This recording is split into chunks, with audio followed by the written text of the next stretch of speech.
let's face it, I clipped for years. Like when I was a young kid, little things, bicycles and shit. I knew shit was clipped, and I just turned the other way. How easy was it for you to spot a mark back then? To be like, oh, I could get that place. Like, oh fuck yeah, I could get them. Was it like a couple of pass-bys? Could you do it on one sitting? Like you just see a store for a little bit and go, Jesus, they don't do anything in that back room. Like I could get I went crazy. I saw a movie called Thief.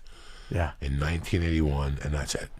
When I was a kid. Was it like a how-to, the movie? Was it literally like a blueprint? Really. Oh, okay. When I was a kid, in 205 West 88th Street, 2 other families lived in that building that knew my mom.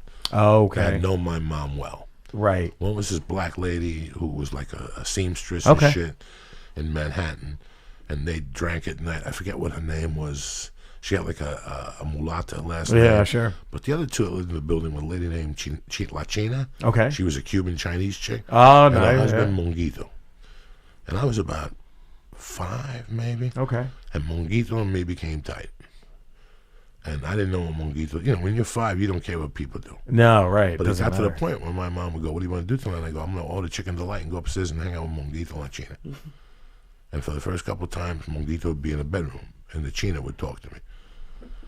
Then there's one time I went up there, and finally Monguito goes, let him in. And I went in there, Monguito had one of those operations with the spinning wheel. Oh, with the fucking the heavy duty. Yeah. And he would take those things that for to measure spark plugs. Mm-hmm. Okay, in those days, and he turned them into keys. And I asked him, "What do you do?" And finally, he told me he was a burglar. And he would bring me chains and little rings and shit. And That's my mom amazing. knew, everybody knew he was a professional fucking burglar. That's what he was. In fact, years later, he went to jail for robbing Mayor Koch.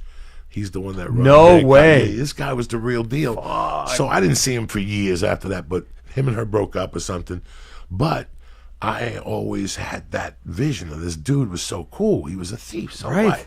I never told my mom and shit. But right away, I started clipping nickels at the bar and rolls of quarters, and my mom would ask me, every time you come around, something disappears. I had a problem with that, too, as a kid, taking some money. Always. Oh, man. Always. And I wouldn't take it from my mother's purse till I got to be like 8 or 9. That's Right. when I got ferocious. That's when you got ballsy. Like, I can do this. And after the first time, I think she lit my hand on fire. Oh, fuck. Like, she fucking held it with a lighter, and she was like, listen, I knew it was you. You got the kiss of death. Oh, I set you up like a motherfucker, you dumb fuck. I left that 20 waving, and you clipped it, and that was it. She knew I was clipping 20s from the dry cleaner. And again, she would look at me and go, so wait a second. Mysteriously, we lost the 20, and mysteriously, you found the G.I. Joe behind a fucking garbage can in the Bronx. That's brand new. Only you could find the brand new G.I. Joe.